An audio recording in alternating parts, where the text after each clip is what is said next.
Hi guys, welcome to Angel டெலிடெக். Last செஷனில் நம்ம வந்து பார்த்தீங்க அப்படின்னாக்கா ரெக்கார்டிங், கிளாஸிஃபையிங், சம்மரைசிங் அப்படிங்கிறது என்னன்னு பார்த்துருந்தோம். அது உங்களுக்கு புரிஞ்சிருக்கும்னு நான் நினைக்கிறேன்.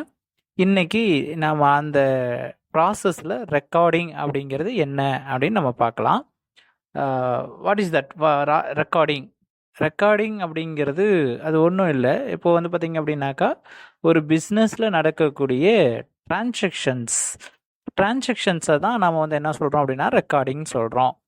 இப்போது டிரான்சாக்ஷன்ஸை பொறுத்த வரைக்கும் உங்களுக்கு 2 டைப் ஆஃப் டிரான்சாக்ஷன்ஸ் இருக்குது.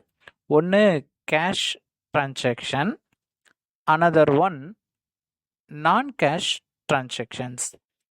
இப்போது கேஷ் டிரான்சாக்ஷனுக்கும் நான் கேஷ் டிரான்சாக்ஷனுக்கும் என்ன வித்தியாசம் அப்படின்னாக்கா, ஒரு நடவடிக்கை நடக்கும் பொழுது அப்போவே காசு வந்துடும். நான் கேஷ் அப்படிங்கிறது அந்த நடவடிக்கை நடக்கும் பொழுது அந்த காசு வராமல் லேட்டராக அந்த காசு வந்து ரிசீவ் ஆகும். அப்போ அதை நம்ம வந்து கிரெடிட் டிரான்சாக்ஷன் அப்படின்னும் நம்ம சொல்லுவோம்.